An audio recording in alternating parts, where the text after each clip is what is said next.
auditeurs de Radio Matania, je vous salue dans le beau et précieux nom de notre Seigneur Jésus-Christ. C'est le moment de la prédication. Et celle que j'introduis est une prédication du pasteur Claude Missidibazi qui a pour titre Jésus-Christ, le juge qui vient. Jésus-Christ, le juge qui vient. Et deux textes de référence, le premier étant celui de Matthieu chapitre 16, verset 27, le second, Romains chapitre 14, du verset 10 au verset 12. Cette prédication entre en droite ligne des prédications du pasteur Claude Missidibazi, s'appuyant sur le symbole des apôtres, et en l'occurrence, la présente prédication s'appuie sur le deuxième article de ce symbole. Cette prédication est d'ores et déjà disponible en version écrite sur notre site www.eglisematania.com. Que le Seigneur vous bénisse abondamment.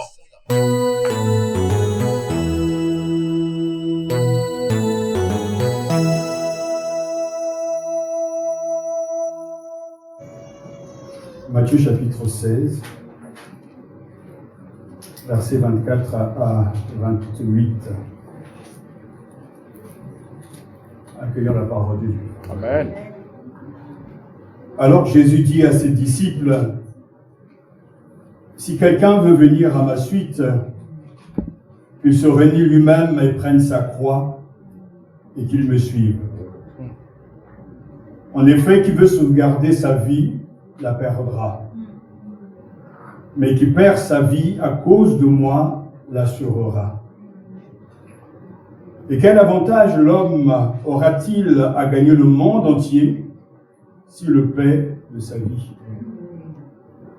Ou bien que donnera l'homme qui est la valeur de sa vie? Car le Fils de l'homme va venir avec ses anges dans la gloire de son Père. Et alors, il rendra à chacun selon sa conduite. En vérité, je vous le déclare, parmi ceux qui sont ici, certains ne mourront pas avant de voir le Fils de l'homme venir comme roi.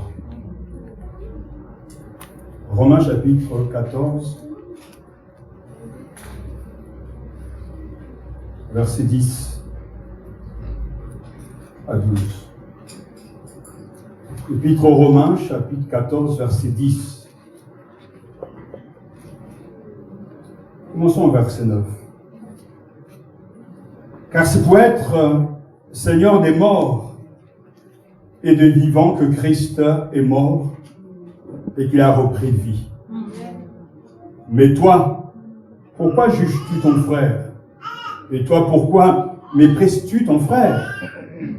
Tous, en effet, nous comparaîtrons devant le tribunal de Dieu, car il est écrit, « Aussi vrai que je vis, dit le Seigneur, tout genou fléchira devant moi, et toute langue rendra gloire à Dieu. » Ainsi, chacun de nous rendra compte à Dieu pour soi-même. Amen. Amen.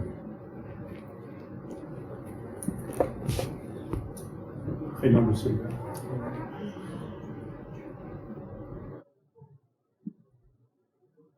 Dieu notre Père, nous sommes devant toi parce que tu nous as convoqués et tu veux notre bonheur. Amen. Nous sommes devant toi qui vois tout, qui connaît nos cœurs, nos pensées, nos sentiments. Toi qui sondes nos reins, toi dont le regard est si pénétrant. Nous ne voulons pas fuir ta présence, mais nous convertir devant toi. Amen. Nous te prions, Seigneur, toi qui es le Saint d'Israël, toi qui es au milieu de nous. Nous accueillons ta présence. Amen. Nous accueillons ta parole. Amen. Accorde-nous le pardon, la grâce de mieux te connaître ou de te connaître. Donne-nous de grandir dans la connaissance de ta parole et libère-nous par la puissance de ton Saint-Esprit afin que nous devenons de mieux en mieux des adorateurs. Amen. Seigneur Jésus, sois béni, car tu es réellement le Sauveur et le Seigneur de tous les hommes. Louange et gloire à toi, Alléluia. parce que dans ce contexte si particulier, tu restes fidèle, Alléluia. tu restes l'invincible, le bouclier, le roc solide, et nous avons confiance en toi. Ragaillardis la foi de tes enfants, éprouvés, ici dans ce pays comme dans d'autres, où Seigneur, les nouvelles qui arrivent ne sont pas toujours dignes de louange, mais nous voulons te louer en toutes circonstances. Amen.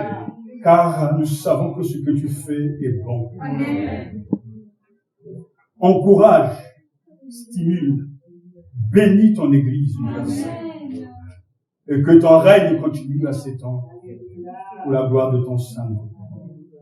Louange à toi pour cette parole et pour les fruits. Au nom de Jésus. Amen. Amen. Merci de vous asseoir.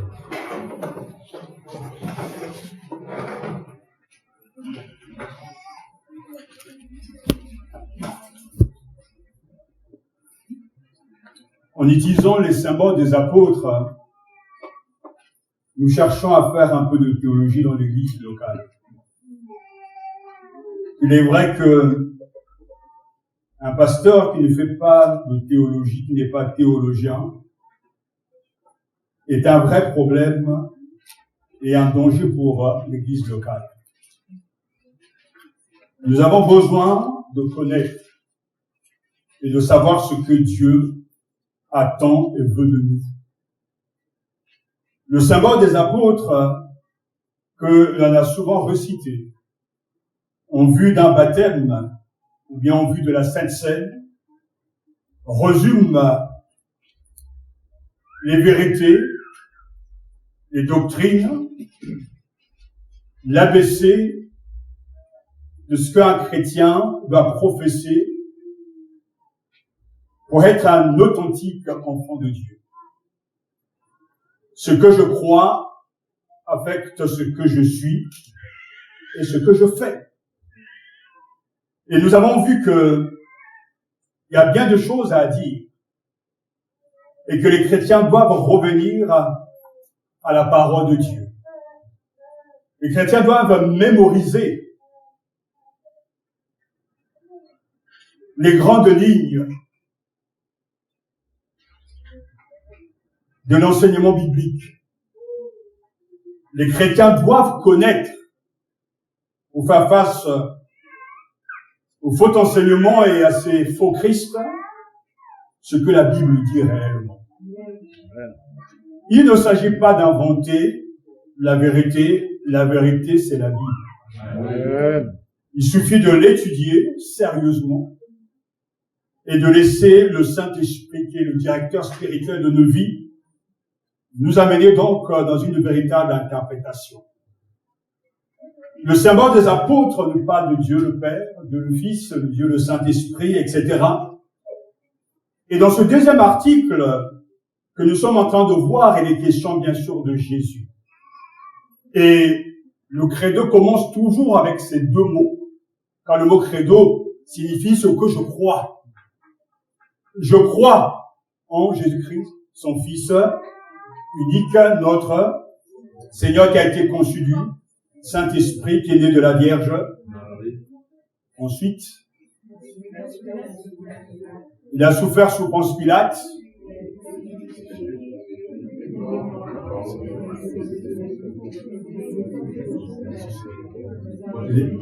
Il est ressuscité des morts. Il est à la droite de Dieu, Père Tout-Puissant. Et de là, il viendra pour juger les vivants et les morts. C'est le dernier point donc de cet article. De là, il reviendra pour juger les vivants et les morts. Cette figure de Jésus n'est pas aussi acceptée que lorsque l'on parle de Jésus le serviteur souffrant ou de Jésus qui nous aime. C'est le même qui est mort, qui a été enseveli, qui est ressuscité, qui est monté au ciel. C'est le même qui reviendra pour juger les vivants et les morts. À la fin, Jésus-Christ est le juge qui vient. Et la vérité à laquelle nous sommes appelés à croire ce matin est claire. Tous sans exception, nous comparaîtrons devant le tribunal de Christ, le juste juge, pour être jugé par lui, en vue de recevoir ou pas les récompenses. Tel est notre ultime destin. Tous, sans exception, nous comparaîtrons devant le tribunal de Christ, le juste juge, pour être jugé par lui, en vue de recevoir ou pas les récompenses. Tel est notre ultime destin. La question qu'il faut nous poser, de quel côté serons-nous au jour du jugement dernier? Ce qui est certain, c'est que nous serons jugés justement par le juste juge Jésus-Christ. Quelle incidence pratique la réalité du jugement dernier doit-elle avoir dans notre vie? Ce matin, il est important de affirmer, de réaffirmer que le jugement dernier est une vérité biblique. Amen. L'Écriture affirme fréquemment qu'il y aura un grand jugement final des croyants et des incroyants. Ils comparaîtront devant le tribunal de Christ dans un corps bien sûr transformé, le corps de résurrection, et entendront la proclamation de leur destinée éternelle. Le dernier livre de la Bible nous dit très clairement, Apocalypse chapitre 20, versets 11 à 15, « Et je vis un grand trône blanc, et celui qui était assis. Je vis les morts et les grands et les petits comparaissant devant le trône. Des livres furent ouverts. On ouvrit aussi un autre livre, le livre de vie. Les morts furent jugés, chacun d'après ses actes, suivant ce qui était inscrit dans ces livres. Ainsi, la vérité et d'autres passages bibliques vont dans ce sens. Le Seigneur affirme, a annoncé que le destin ultime de tout un chacun, ce n'est pas la mort, car tous nous allons mourir. Mais le destin ultime de tout un chacun, c'est le jugement dernier. Amen. Le monde se dirige vers le destin que Dieu lui-même a déjà scellé. Nous comparaîtrons tous devant le tribunal de Christ pour être jugés. Et chacun sera jugé selon sa conduite, chacun sera jugé selon ses œuvres, et chacun recevra ou pas les récompenses et connaîtra sa destinée éternelle, cette destinée inchangeable, et que l'on ne pourra plus jamais de toute façon modifier, car ça sera la fin de toutes choses. Nous sommes face à une réalité, un tribunal, et ce tribunal est conduit, dirigé, voulu par Dieu lui-même, car tous nous devons comparaître devant le juste juge. Et dans ce tribunal, il y a un juge. Ce juge, c'est Jésus-Christ. Pierre dit que Jésus-Christ est celui que Dieu a désigné pour juger les vivants et les morts. Actes chapitre 10, verset 42. Et dans son discours, chez le centurion romain Corneille qu'il va baptiser, l'apôtre Pierre rappelle la mission reçue de Dieu par les apôtres d'attester que le Christ est le juge établi par Dieu pour les vivants et pour les morts. L'exercice du jugement figure parmi les fonctions centrales du Fils de Dieu. Et nous l'avons vu que lui-même dit le Fils de l'homme à la fois viendra, il rendra à chacun selon sa conduite. Il y a l'évidence du jugement. Nous connaissons notre juge et lui a eu le pouvoir de faire le jugement parce qu'il est le Fils de l'homme.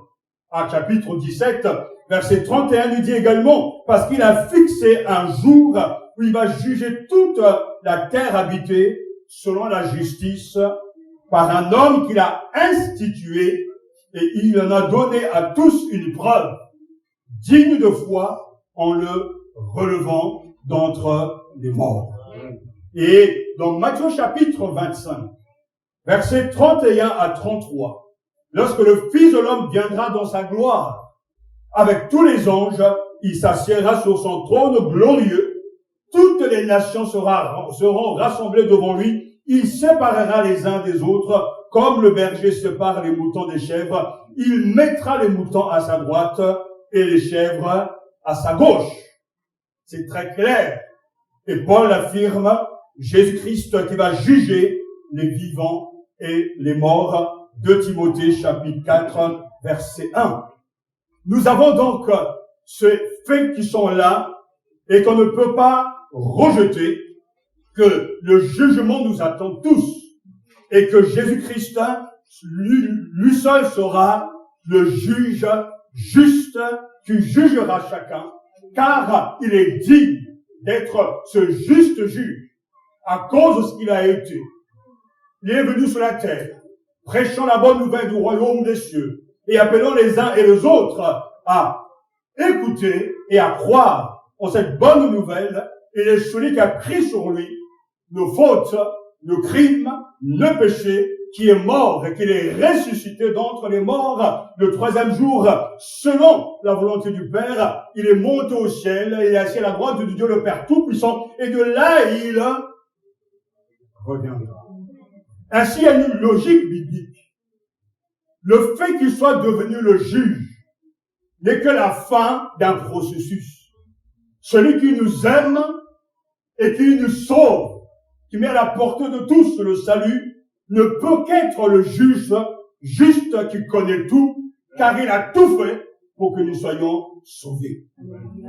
Et ce matin, parce qu'il est le Fils de l'homme, le Père lui a donné autorité pour exercer le jugement. Nous devons aussi nous arrêter pour adorer.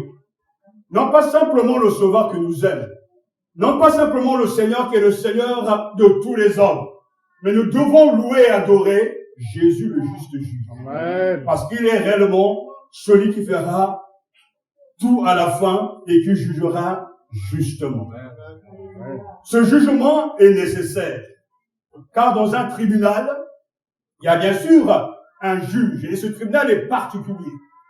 Il y a des accusés, et à la fin il y aura un verdict. Mais il y a aussi des motifs pourquoi l'on juge réellement la personne ou les personnes. Et bibliquement, nous devons comprendre pourquoi le jugement dernier est nécessaire, voire obligatoire.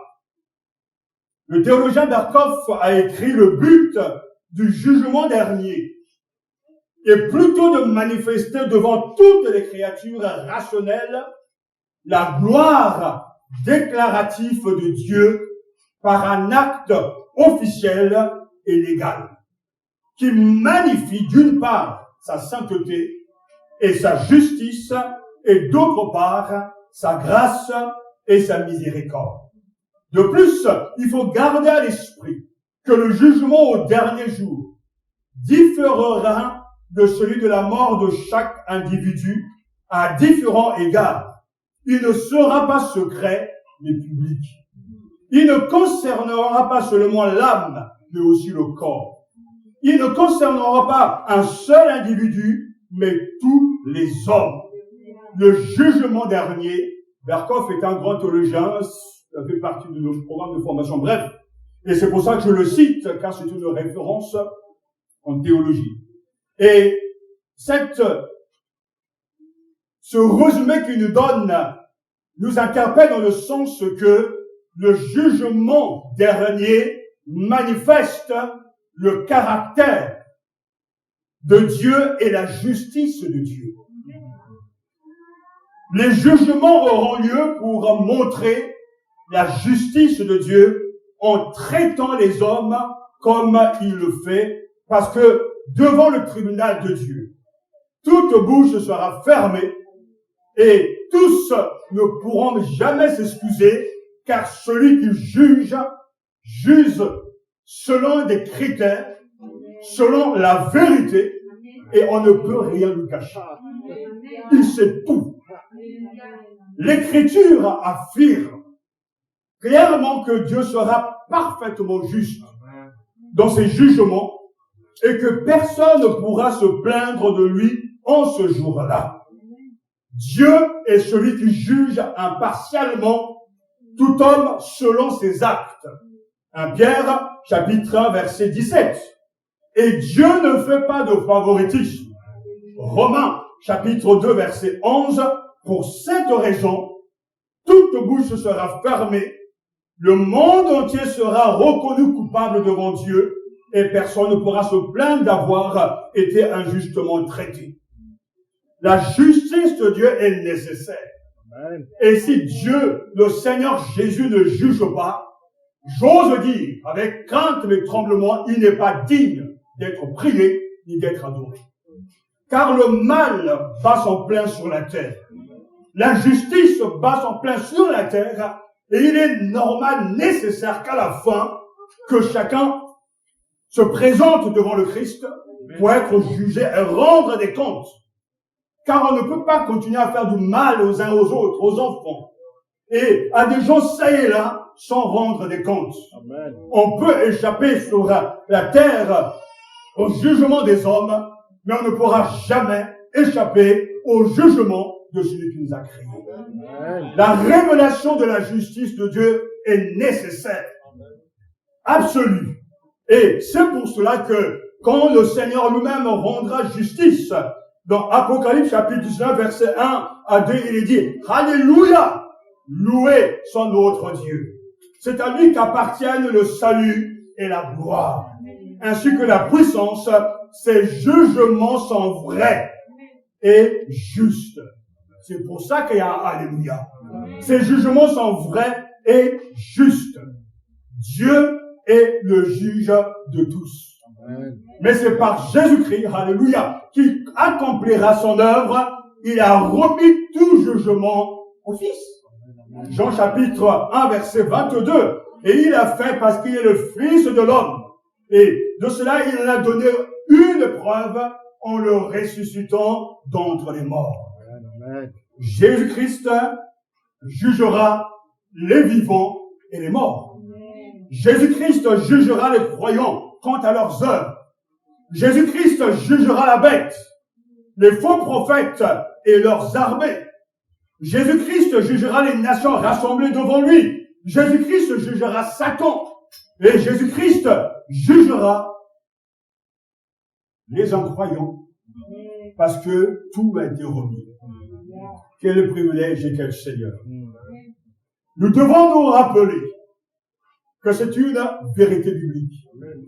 Que celui devant qui chacun doit se tenir, se tiendra, est le juste juge. Et au banc des accusés, il n'y a pas un seul, mais plusieurs jugements. Il y a d'abord le jugement des incroyants. Il est clair que tous les incroyants comparaîtront en jugement devant le Christ, car ce jugement comprend les morts, les grands et les petits. Paul dit que le jour où se manifesteront la colère et le juste jugement de Dieu, il donnera à chacun ce qui lui auront valu ses actes, à ceux qui par ambition personnelle repoussent la vérité et cèdent à l'injustice. Dieu réserve sa colère et sa fureur. Romains chapitre 5, Romains chapitre 2 plutôt, versets 5 à 7. Mais tu ne veux pas comprendre. Tu n'es pas disposé à changer. C'est pourquoi tu attires sur toi une punition encore plus grande pour le jour où Dieu manifestera sa colère et son juste jugement, et où il traitera chacun selon ce qu'il aura fait. Il donnera la vie éternelle à ceux qui s'appliquent à faire le bien et recherchent ainsi la gloire, l'honneur et la vie immortelle. Chacun sera jugé. Ce jugement des incroyants comportera bien sûr de degrés. Parce qu'il y a des gens qui ne savent pas et qui dans l'ignorance font des choses. Mais à ceux qui savent et qui persévèrent dans le mal, dans la méchanceté et dans l'égoïsme. Et c'est pour ça que l'apôtre Jean, lorsqu'il va écrire l'Apocalypse, dira, sous l'inspiration de l'Esprit Saint, chacun sera jugé d'après ses actes. Je ne serai pas jugé par rapport aux actes de mon frère, de ma sœur, de mon épouse, de mes enfants. Non, chacun sera jugé d'après ses actes. Et dans notre conscience, notre mémoire, nous enregistrons tout. Et que rien ne peut disparaître. Vous pouvez, sur votre disque dur, effacer, delete, effacer, mais ceux qui connaissent l'informatique, je travaille dedans, la programmation, rien ne s'efface. On peut tout réactiver. Et la mémoire, c'est pareil. Depuis que nous sommes petits, tout est enregistré. Et tout est dans notre disque dur. Mais il n'y a même pas besoin d'avoir ce disque dur parce que celui qui va nous juger connaît tout. Amen. Il sait ce que l'on pense. Il sait ce que l'on va faire. C'est pour cela que le juste juge nous jugera d'après nos actes. C'est une évaluation sans précédent. Parce qu'on peut se mentir à soi-même. On peut mentir aux autres. Mais on ne peut pas mentir à Dieu. Amen. Car au jour du jugement, les hommes rendent compte de toute parole sans fondement qu'ils auront prononcée. Matthieu chapitre 12, verset 36. Parce que Dieu est lumière et en lui, il n'y a point de ténèbres. Oui, tout ce qui est secret sera dévoilé. Et tout ce qui est caché finira par être connu. Ainsi, tout ce que vous aurez dit en secret sera entendu ouvertement en plein jour. Et tout ce que vous aurez chuchoté dans le creux de l'oreille, derrière des portes bien closes, sera crié du haut des toits en terrasse. Luc chapitre 12. Lorsque l'on parle du jugement dernier, nous devons, devant le Seigneur, tous nous devons trembler. Mais en fait, aujourd'hui, la peur a cuté les cœurs de la jeunesse, les cœurs des jeunes, de notre jeunesse. J'entendais ce policier qui disait il y a 30 ans, 20 ans, 30 ans, 40 ans, dès qu'un policier arrivait quelque part, les gens avaient peur. Même quand tu n'as rien fait, tu te dis toujours quelque chose est en train de se tramer. Mais aujourd'hui, le policier ne fait plus peur. C'est plutôt le policier qui doit avoir peur. Parce qu'en face, il y a des gens qui sont profondément enragés, en colère, et qui sont prêts à tout casser. Et quand on les entend, comme ces jeunes Africains qui sont sortis du tribunal en train de crâner, vous voyez, j'ai parlé de viol. J'ai des filles que je conduis dans la prostitution, mais je suis sorti libre du tribunal. J'avais envie de rentrer à la télévision et dire, faut le ramener, le mettre en prison. C'est sûr et certain qu'il n'a pas peur. Parce que le verdict ne tombe pas. Mais quand le verdict tombe et que tu dois aller en prison, tu n'as plus le temps de crâner. Aujourd'hui, Jésus ne fait plus peur. Lorsque l'on pense au jugement dernier, alors peut-être on s'imagine un film avec Schwarzy, l'Américain, Terminator, et on se dit à la fin de toute façon l'homme va gagner. Non! Le jugement dernier, c'est la fin. C'est un voyage sans retour. Et tu auras là, à la fin, après le jugement, un verdict sans appel, la mort ou la vie. La mort ou la vie. La vie ou la mort. Ainsi, Jésus va juger les incroyants. À la fin, le Christ même, lui dit la Bible, va juger les anges, seront jugés. Dans 2 Pierre, chapitre 4, il est question, dit Pierre, que les anges rebelles ont été précipités dans l'abîme, où ils sont gardés pour le jugement, enchaînés dans les ténèbres.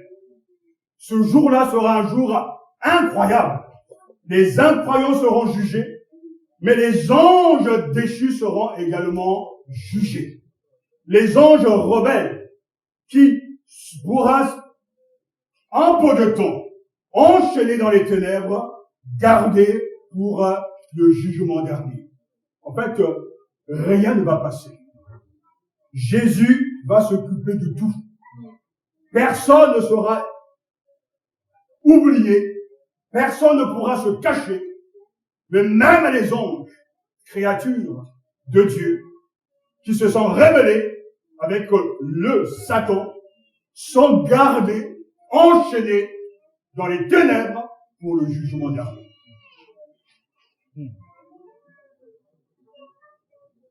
Israël sera jugé. Eh oui, peuple choisi, mis à part pour Dieu, mais qui n'a pas voulu reconnaître ni accepter le Messie, pour l'instant dans l'aveuglement, mais ils devront rendre compte à Dieu pour leur refus de croire en Jésus-Christ. Et Apocalypse chapitre 12 est un chapitre qui nous parle justement des jugements par rapport à Israël. Israël sera jugé. Mais Babylone aussi. Apocalypse chapitre 17 et 19, je vous donne la liste de ces divers jugements, car il n'y a pas simplement que les incroyants, mais aussi Israël, mais aussi Babylone, symbole de l'impureté, symbole du système ecclésiastique qui domine tout, qui mélange tout, et qui a rejeté son Seigneur et son Roi. C'est pour ça qu'alléluia, il sera renversé, la grande Babylone, qui en son sein pourrit et pervertit la vraie foi. Son jugement a lieu avant le retour du Seigneur sur terre, et son jugement est une condamnation éternelle. Apocalypse chapitre 19. À la fin également, il y aura le jugement de la bête, du faux prophète et de leurs armées. Apocalypse chapitre 16. La bête et le faux prophète seront pris et jetés vivants dans l'étang de feu. Et leurs armées seront tuées par l'épée qui sort de la bouche de Christ. Oui, eux aussi seront jugés. Béni soit le Seigneur. Parce que Satan ne manquera pas l'appel. Lui aussi se présentera devant le Christ, le juste juge, et il devra rendre les comptes. Après la tribulation et pendant la tribulation, et le millénium, Satan sera précipité sur la terre, nous dit Apocalypse chapitre 12. Lorsque Christ viendra sur terre, Satan sera lié et jeté dans l'abîme pour 1000 ans. Apocalypse chapitre 20. Après ces 1000 ans, il sera libéré et il va encore persécuter l'Église, et ce n'est qu'à la fin que le feu descendra du ciel et le consumera lui ainsi que les faux et les démons. Et Apocalypse chapitre 20 nous parle très clairement qu'il sera jugé et jeté dans l'étang de feu, qui est préparé pour le diable et ses anges. Matthieu chapitre 25, verset 41. Il était nécessaire que je vous liste ces accusés pour nous donner une vision globale et réaliste de ce que le Seigneur va faire à la fin. L'on peut être négligent aujourd'hui. L'on peut oublier.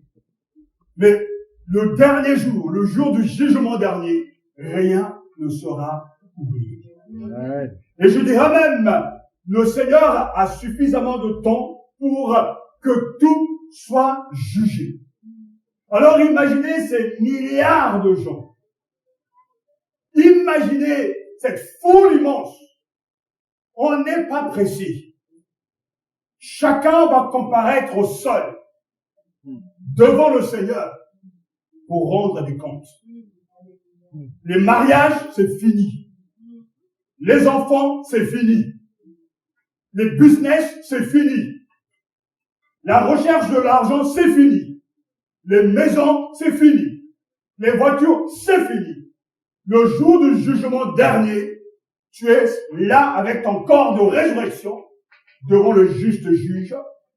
Ton livre sera ouvert et tu seras jugé par rapport à ce qui est écrit. Si cette parole arrive à nous pénétrer et à pénétrer ton cœur, quel tremblement, quelle attitude par rapport à ce grand retour. Parce que nous ne pouvons même pas imaginer un seul instant tout ce que cela représente. Si vous avez simplement eu l'occasion, j'espère pas pour vous, vous avez vécu une expérience, vous étiez dans un tribunal, que vous soyez impuissant ou pas, lorsqu'on se trouve devant un juge, on tremble. On a toujours peur. Et face, justement, à des faits, on ne peut pas échapper à la sanction, un verdict qui peut aller tellement loin jusqu'à beaucoup de temps en prison. Dans un tribunal humain, un bon avocat est capable de vous éviter la prison. Notre ministre de la Justice est reconnu comme un acquitteur. Et il a fait acquitter beaucoup d'accusés. Ça prouve qu'il est brillant et qu'il sait bien utiliser le système judiciaire. Et quand vous avez beaucoup d'argent, vous pouvez vous en sortir avec un bon avocat. Mais il y a l'autre côté. Après la mort, la résurrection, nous sommes face au juste juge. Et lui, on ne peut pas nous mentir. Et lui, on ne peut pas faire semblant parce qu'il sait tout de nous et qu'il nous connaît. J'aimerais attirer votre attention sur le critère que le Seigneur va utiliser et que nous ne cessons de répéter. Chacun devra rendre compte par rapport à son vécu. Car le Fils de l'homme va venir avec ses anges dans la gloire de son Père. Et alors, il rétribuera chacun selon sa conduite. Et c'est très clair, pour savoir et juger, il faut regarder les fruits. Car il rétribuera chacun selon sa conduite. Dans Matthieu, chapitre 7, versets 1 à 5, Jésus enseigne et dit, « Ne jugez pas afin de ne pas être jugé. Car on vous jugera de la même manière que vous aurez jugé, et on utilisera pour vous la mesure dont vous vous serez servi. Pourquoi vois-tu la paille qui est dans l'œil de ton frère et ne remarques-tu pas la poutre qui est dans ton œil? Ou comment peux-tu dire à ton frère, laisse-moi enlever la paille de ton œil alors que toi, tu as une poutre dans le sien? Hypocrite, enlève d'abord la poutre de ton œil et alors tu verras clair pour retirer la paille de l'œil de ton frère. Ne jugez pas, ne portez pas de sentence contre votre frère à la place de Dieu, ainsi vous ne serez pas condamnés par Dieu, seul juge. Ce que tu vois de mal chez ton frère doit d'abord te conduire à ta propre conversion. Amen. Avant d'enlever la paille qui est dans l'œil de ton frère, commence par enlever la poutre qui est dans ton œil. Amen. Ainsi, comprenez ce que Jésus dit, parce que ce critère est important. Chacun sera jugé et il rétribuera chacun selon sa conduite. Ce que tu vois de mal chez ton frère doit d'abord te conduire à ta propre conversion. Ne jugez pas afin de ne pas être jugé. Il y a dans nos églises, je ne juge pas, mais. Je ne juge pas, mais on se proclame juge. On pointe du doigt son frère, sa sœur. Mais est-ce que tu connais la vérité? Ce matin, c'est la première partie de notre message. Et je vais débloquer un mensonge de Satan, casser un mensonge. Quand le Seigneur dit « Ne jugez pas pour que vous ne soyez pas jugés ». Et il poursuit dans Matthieu chapitre 7, verset 18, « Un bon arbre ne peut pas porter de mauvais fruits, ni un mauvais arbre porter de bons fruits. Tout arbre qui ne produit pas de bons fruits est coupé et jeté au feu. C'est donc à leurs fruits que vous les reconnaîtrez. » Il parle bien sûr des faux prophètes, mais il nous donne là un critère de discernement pour nous permettre de choisir et de suivre la bonne voie. Nous devons chercher à observer l'arbre et ses fruits. Car un bon arbre ne peut pas porter de mauvais fruits, ni un mauvais arbre porter de bons fruits. D'un côté, il dit ne jugez pas. De l'autre côté, il nous dit d'observer les fruits. En réalité, dans la vie de tous les jours, au quotidien, dans notre quotidien, nous pouvons pointer du doigt quelqu'un. Nous pouvons nous permettre de juger, mais on n'a pas la connaissance de Dieu pour savoir ce qui s'est réellement passé. En préparant ce message, je n'ai pas pu m'empêcher de penser à mon père. J'avais 17 ans, 18 ans quand il est décédé, il était juge. Mon père m'a appris un principe que j'ai toujours gardé au fond de moi. Et je l'accompagnais de quelquefois à Clermont-Ferrand, et je vois encore sa robe noire. Et il me disait toujours ne jamais se laisser manipuler par les émotions. Tu dois réfléchir toujours avec des faits et non pas avec des sentiments. Dans un tribunal, il en a vu des choses.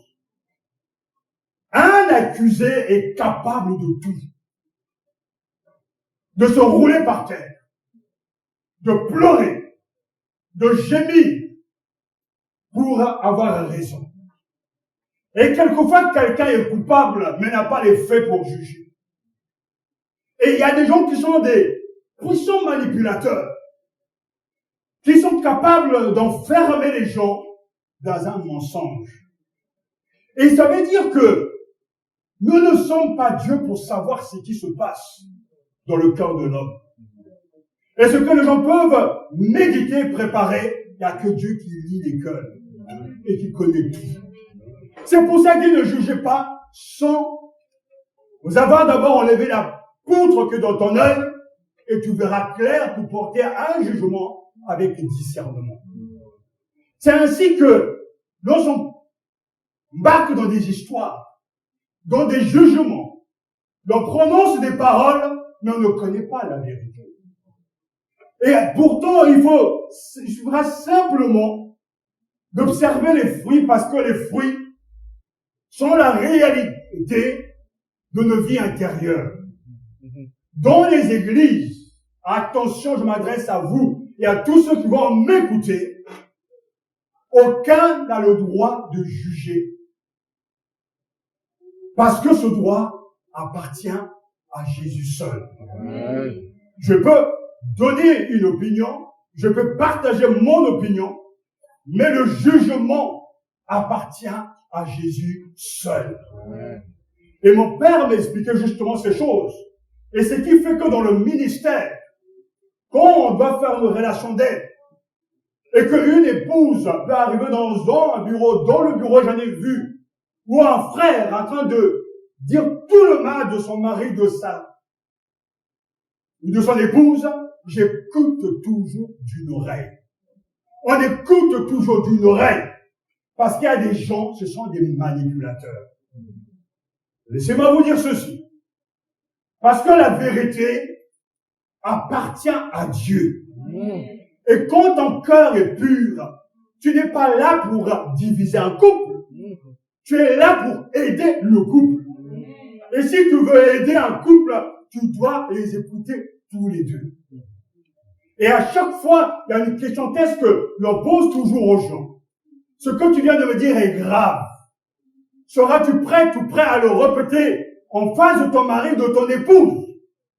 Parce que si réellement tu veux être libéré, tu dois entrer dans la vérité totale. L'expérience montre que les gens peuvent dire des choses, mais face à la personne, ils disent le contraire. Parce que ils ne veulent pas assumer ou parce que simplement les gens mentent simplement. Ce problème est en train de bloquer bien des vies ici et ailleurs. Dans le sens où vous ne pouvez pas entrer dans une histoire quand vous n'avez pas entendu les deux parties. Un frère quitte l'église ou une sœur et vous rapporte des choses. Dans cette église, on m'aime pas. Dans cette église, personne ne se prend soin de moi. Dans cette église, on m'a pas visité. Laissez-moi vous dire que celui qui n'aime pas la vérité a envie d'écouter. Et que même si la personne ne veut pas prendre parti, il y a une chose que je peux vous dire par expérience, que la mauvaise graine a été sémée.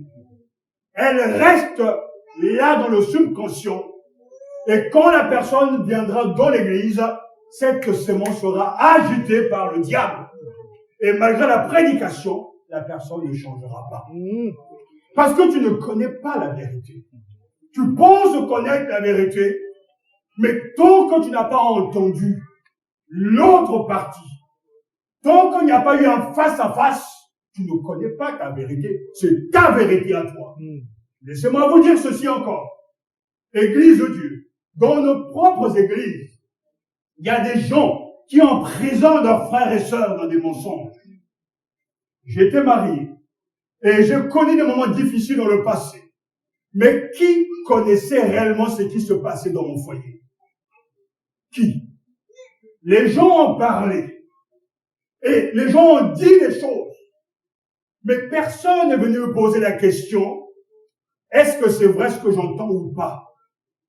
Beaucoup ont cru et continuent à véhiculer des mensonges. Mais à quel moment es-tu venu m'interroger, est-ce que c'est vrai ou pas? Tu es dans une prison parce que la vérité, tu l'as pas entendue. Dans un tribunal humain, pour accuser et condamner quelqu'un, les deux parties doivent être face à face. Ils doivent être interrogés et suite à ce que les uns et les autres vont dire et les preuves qu'ils vont apporter, on prend une décision. Devant le Seigneur, les chrétiens ne peuvent pas se permettre de prendre parti si tu ne sais pas ce qui s'est passé avant ou dedans. Ce qui se passe dans des maisons, ce qui se passe dans le secret des cœurs, il n'y a que Dieu qui sait tout. Mais tant que vous ne savez pas, taisez-vous et ne prenez pas parti. Un des pièges dans lequel j'étais, c'est que la personne qui fréquentait mon ex était vraiment quelqu'un avec qui il y avait une vie en dehors du mariage, dans le péché. Mais personne ne pouvait se savoir cela parce que le piège, c'est que quand tu aimes quelqu'un, tu ne peux pas penser un seul instant que ta femme, ton époux, soit capable de te mentir et de t'enfermer dans sa prison. C'est tout le problème est là. Quand ma femme me dit oui, je dis oui parce que je crois en elle et je l'aime. Je ne peux pas douter d'elle un seul instant, parce que si vous doutez de votre mari ou de votre épouse, c'est qu'il n'y a plus de mariage. Mais ce que j'ai vu, c'est que les émotions enferment les gens. C'est-à-dire, on ne peut pas imaginer que ton ami d'enfance, ton ami avec qui tu marches tous les jours, soit capable de t'enfermer dans ses mensonges pour avoir raison. Si ce matin, je mets l'accent sur ces choses, parce que il y a des gens qui sont prisonniers de ce qu'ils peuvent penser être la vérité, mais ils ne savent même pas ce qui s'est passé. Il y a quelques années, nous avons quitté Évry. Et un des pasteurs est parti raconter tout et n'importe quoi à un autre pasteur qui ne faisait même pas partie de notre église, qui n'était même pas à l'assemblée. général, et ce pasteur dans son église a demandé à ses fidèles de prier pour moi, pour nous, parce que soi-disant, on est parti avec les chaises et les tables de notre église que nous-mêmes nous avons achetées. Pourquoi ce pasteur m'a-t-il pas appelé pour demander est-ce que c'est vrai? Il peut pas le faire parce qu'il croit en son ami. Il croit que le pasteur qui lui parle est un ami. Il croit que l'épouse est un ami. Il croit que réellement il y a l'amour. Et les gens sont enfermés dans des mensonges. Si vous entendez une histoire, et ça je tape fort là, avec fermeté devant vous, apprenez à aimer la vérité. Va voir ton frère. Est-ce que ça s'est passé vraiment comme ça? Dans l'histoire qui me concernait, on a convoqué des réunions. On a convoqué plusieurs réunions. Pourtant, elle n'est jamais venue. L'autre. Lorsque l'on veut découvrir la vérité, on n'a pas peur de se présenter. Je sais que Dieu veut débloquer des vies. Amen. Parce que ce que je suis en train de dire, et si je me permets de donner ma vie privée, ce que ça touche bien des gens dans les églises. Il y a des gens qui sont dans les prisons des sentiments.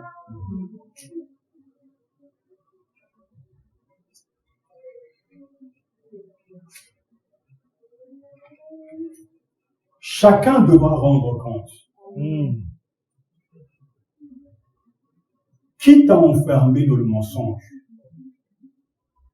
Vous savez, quand un cœur est pur, l'onction de Dieu déborde.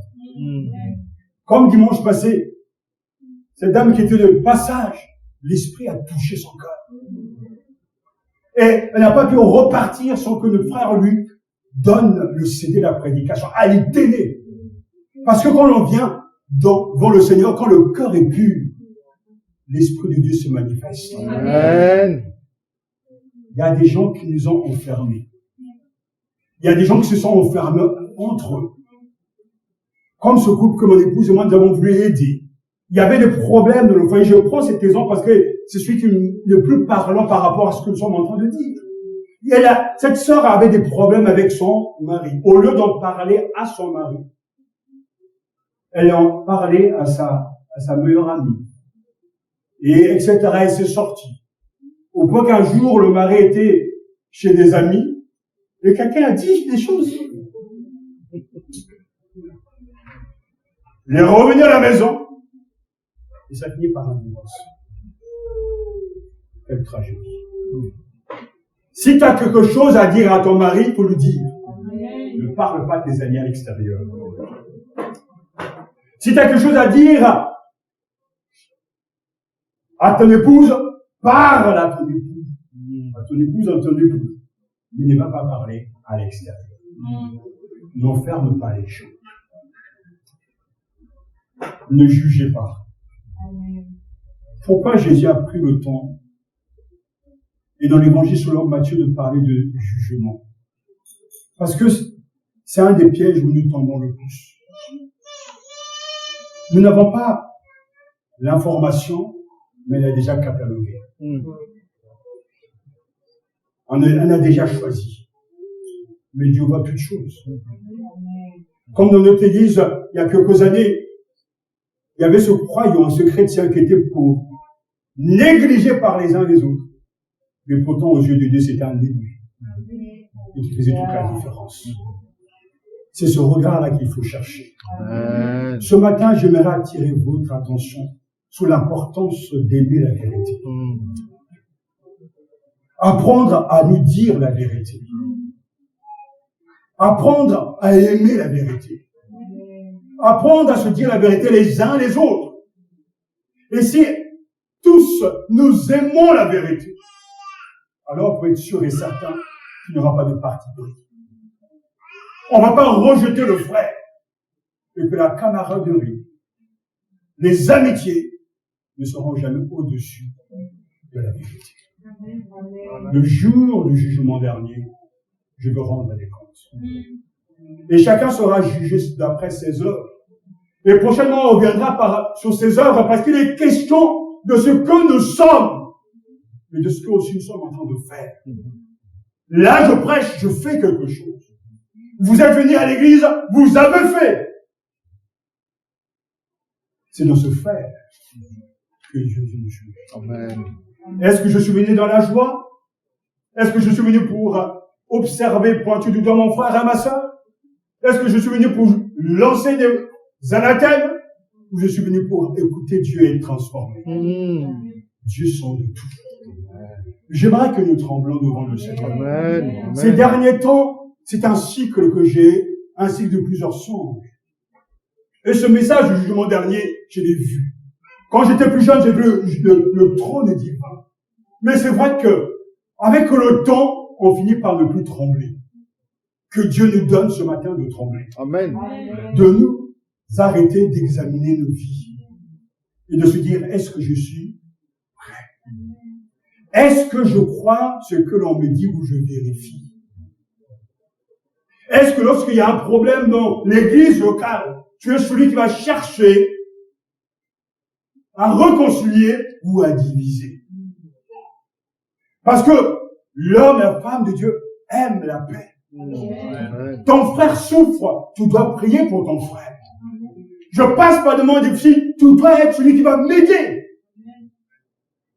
L'église, c'est ça. Amen. Chacun doit rendre des comptes par rapport à sa vie. Posons-nous la question ce matin. Qu'avons-nous fait de concret pour le Seigneur?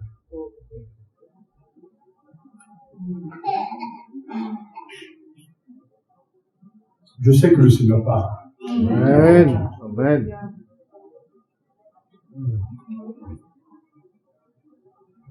Quelles sont nos œuvres devant Dieu? Car le Fils de l'homme va venir avec ses anges dans la gloire de son Père, et alors il rendra chacun selon sa conduite.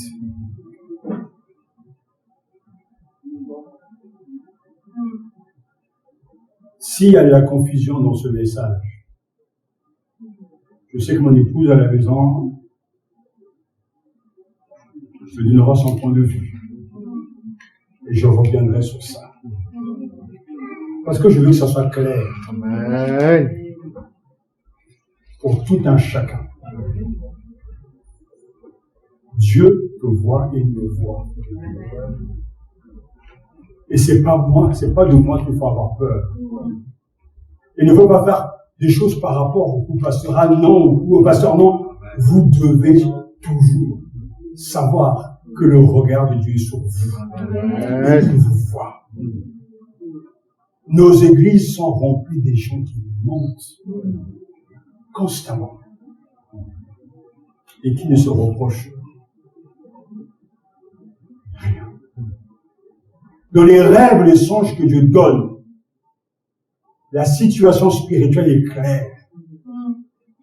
Que tout le monde entre dans la lumière. Il faut mettre de côté les cachotteries. Il faut dire la vérité. Il ne faut pas avoir peur d'un homme ou d'une femme. Mais il faut avoir peur de Dieu. Vous devez écouter d'une seule oreille et écouter l'autre partie. Vous ne devez jamais vous laisser gagner par les émotions, mais toujours rechercher la vérité. Amen.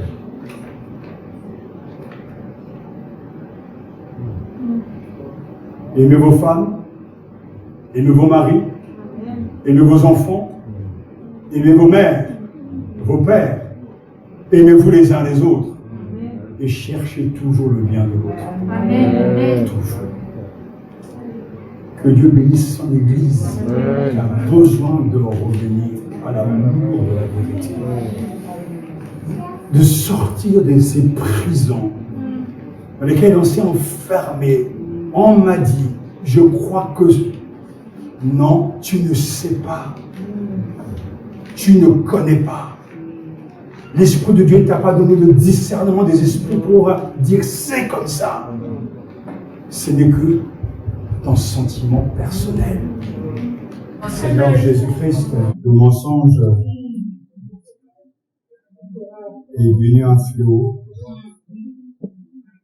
une habitude que nous avons normalisée. Le mensonge est devenu un comportement que nous avons normalisé. Les visions prophétiques que tu donnes à l'Église nous montrent combien tu aimes ton Église. Et l'Église est la colonne de la vérité.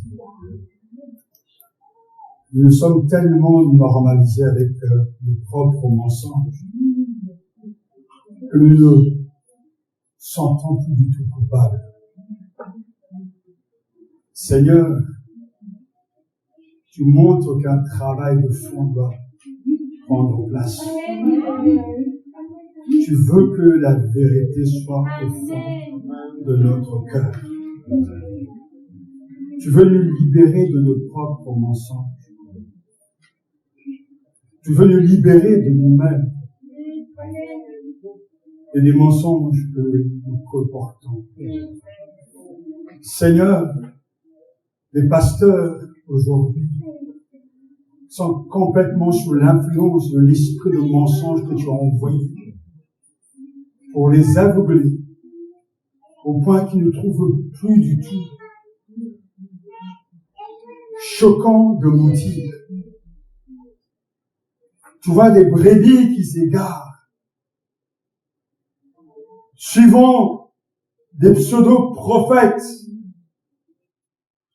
des pseudo-apôtres, car ils n'ont pas accueilli l'amour de la vérité. Seigneur, tu montres la compétition qui se passe dans ce monde spirituel. À qui le nombre de membres de l'Église? À qui le nombre, Seigneur, de likes sur les réseaux sociaux? Seigneur, alors que tu veux que la vérité soit au fond du cœur. Seigneur, tu nous vois avec notre déguisement comme, Seigneur, une fête d'Halloween. On est devenus des fantômes pour se faire peur à soi-même. Seigneur, tu veux que la vérité soit au fond du cœur. Seigneur, tu nous vois dans nos maisons. Tu nous vois avec nos enfants, dans nos propres, Seigneur, citadelles de mensonges. Alors tu veux que la vérité soit au fond du cœur. Tu vois les relations des uns aux autres. Le manque d'honnêteté, Seigneur. Le manque de transparence. Alors que tout est à nu et à découvert devant toi. Ce matin, tu ne parles pas à une personne, mais tu parles à l'Église. Pour que l'Église retourne à toi. Car elle est bâtie et fondée sur la colonne de la vérité. Ta vérité est bousculée. Ta vérité est cachée ni recherchée.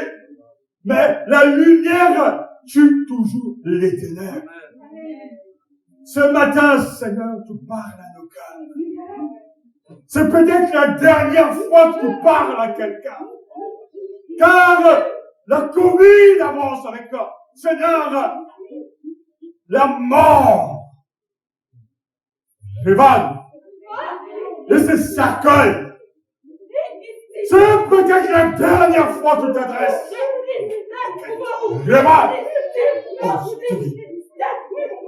Tu veux que la vérité soit au plus profond de notre cœur. Amen. Tu es venu pour sauver. Tu es venu pour guérir. Tu es venu pour pardonner. Tu ne veux pas la mort du pécheur, mais tu veux lui donner la vie éternelle. Amen. Amen. Seigneur, fais grâce. Amen. Pardonne les serviteurs de Dieu. Pardonne-nous les pasteurs. Amen. Que pour de l'argent, que pour une réputation, que pour des biens matériels, peuvent cacher la vérité. Non, la vérité triomphera toujours. Amen. Pardonne l'Église de négliger cette vérité. Pardonne les membres de l'Église de refuser la vérité et que toutes ces résistances soient balayées Au nom de Jésus. par la puissance du Saint-Esprit. Amen, amen. Garde nos enfants et donne-leur d'aimer la vérité. Amen. Seigneur, nous ne voulons pas penser à leur futur quand ils seront grands. Non, là, cet âge qu'ils aiment la vérité, Amen. qu'ils disent la vérité Amen. et qu'ils marchent dans la vérité. Amen. Oh Seigneur, Réval, tu ne dors pas. Tu ne dors pas. Tu es présent dans cette assemblée. Tu es présent dans les églises en France. Oh, le test de la Covid révèle des choses cachées. Mais tu restes le souverain. Seigneur, ce matin, nous pouvons contempler ton visage. Le visage d'un Seigneur glorifié. Le visage d'un sauveur puissant. Mais nous ne voulons pas voir ce matin, non, pas ce matin, Seigneur, le visage du juste juge. Garde-nous encore pour ce temps-là. Et donne à chacun l'opportunité de se convertir, de changer de vie, Seigneur. Ne montre pas ton visage de juste juge maintenant. Ne les envoie pas dans la mort. Ne les envoie pas dans la mort. Mais ramène-les à toi, Seigneur. N'oublie pas que tu es mort, que tu as versé ton sang pour eux, pour nous. Oh Seigneur, aie pitié de nous. Amen. Souviens-toi de ton alliance. Souviens-toi de ton alliance et fais-nous grâce. Libère dans nos cœurs et laisse chacun de sortir de sa prison. Amen. Amen. Amen. Amen. Amen. Pardonne-nous nos offenses. Donne-nous d'enlever la paille, la poutre qui est en nous. Et nous aurons des yeux plus clairs pour voir la paille que dans l'œil de notre frère. Amen. Bénis ton Église, Seigneur. Amen. Amen. Continue de veiller, de garder, de conduire à toi ce que tu as prédestiné au salut. Nous te prions pour tous tes serviteurs. Merci pour ceux qui te sont restés fidèles. Mais nous te prions pour ceux qui se sont égarés pour un peu de temps. Ramène-les, Seigneur, à toi. Tu connais leur découragement. Tu sais pourquoi ils ont succombé. Mais tu es celui qui les a appelés. Seigneur, ranime la foi en eux. Redonne-leur l'amour de l'Esprit. Déverse-la dans leur cœur. Pour que l'évangile continue sa bonne course. Et que de cette église, comme d'autres églises, se lève une armée d'évangélistes, de pasteurs, de missionnaires, des prophètes, avec, Seigneur, ta parole. Seigneur, avant de quitter ce monde, donne-nous de voir ces choses, de voir nos jeunes devenir des serviteurs et des servantes de Dieu. Seigneur, ayant reçu l'héritage que nous leur avons transmis en ton nom, Seigneur, donne-nous de voir ces choses. C'est notre attente. C'est notre soupir. Seigneur, alors que la Covid marche, mais l'Église doit être une lumière. Un phare au milieu des cris, des hommes d'angoisse, au milieu des tristesses, au milieu de la mort. L'Église doit rayonner dans ce pays. Nous te rendons toute la gloire. Nous te bénissons. Car tu nous as entendus ce matin. Que tu feras tout pour ta seule gloire. Au nom de Jésus. Au nom de Jésus. Il en sera ainsi.